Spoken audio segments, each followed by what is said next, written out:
Yesterday was World Mental Health Day. Mindset coach, author and entrepreneur Aviwe Melane has authored a book helping the youth to navigate depression in the digital age, helping them to deal with social media bullying, among others. And she joins us this evening. Good evening, Aviwe. Thank you very much for joining us on the program. What a necessary book you have written. We know of the many positives of social media and connecting people and disseminating of information, but many have also warned of the destructive side of social media. Before we tackle the themes in your book, firstly talk to us about that which prompted the project to write on this subject. Hello, Mfundo. Hello to everyone. For me, it was social media and all the challenges that came with people making fun of depression. I would think that there was a challenge that really triggered me, that when a child or a parent and a child went to therapy and the child expressed themselves in therapy that this is what is making me depressed at home, and then there was that challenge where the parent would peep in the room and say, can I send you to the shops, or are you going to cry depression? And everyone was making fun of that. And when I opened up about my journey with depression, even people made fun of that, and some would even say that we cry ourselves to sleep. Why are you talking about this depression? Why are you making it something to be discussed? And like, mental health is important. It's okay not to be okay. I wanted to start that necessary conversation and in the streets where people are making fun of each other. And yet when someone commits suicide, the same social media would say that you should have spoken. But how when you're not allowing me to speak? So it seems as though society now is mocking those who suffer or are struggling with depression and almost labels them as overly sensitive people. Definitely. And what I found with Gen Z, they use the humor behind it. If you can recall, that there was a boy who was trending just right now, was saying that he was going to be an absent father because his father was absent in his life.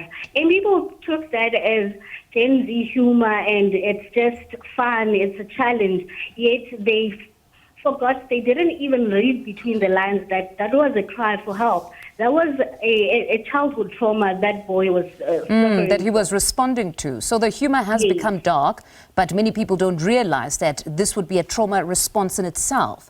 But now young people, and quite frankly, even adults, I must say, are struggling with tools to cope with what they see on social media, be it the bullying or even feeling of inadequacy brought about by the display of peer success, which is only fair that people should display their success. But some people struggle with this because it points to their own inadequacies, or they're being late to the party in achieving some of what their peers have achieved.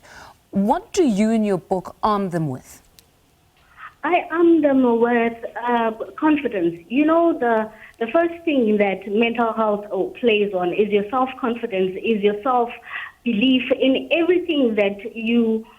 When you go to social media and you see your peers making it, you feel that you are not doing anything or you are not on the right path. First, you need to heal. I start, because I'm a mindset coach as well, when I speak to clients, I start with healing the inner child, because I feel that when people say, as a coach, it's not my job to tell you what to do, but you come to me with a problem and I help you find the solution. So, and you find out that most of us struggle with inner childhood wounds.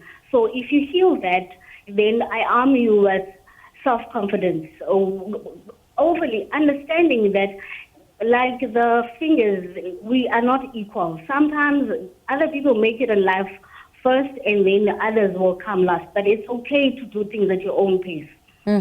But there are those who would be cynics and say, oh goodness, I've read a number of self-help books about getting some sort of confidence, dealing with childhood traumas, but they come out and they're still the same people who are actually vulnerable. And whenever they see such things on social media, are quite affected by those. So do you find that you do have certain clients that don't respond to all your methods?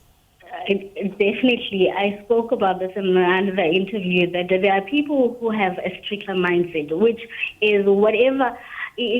I can never dilute something. If it's red, it's red. It can never mix with a color to make purple or with another. Everything starts with the mind. Everything starts with your mind. Why to feed your mind on what you make your mind believe it can be. Well, most certainly, this type of a book is welcome nevertheless, because this is a serious problem of mental health as well as depression as a result of what many people are engaging with, the kind of content that they're engaging with on social media. Thank you very much, Aviwe, for joining us this evening.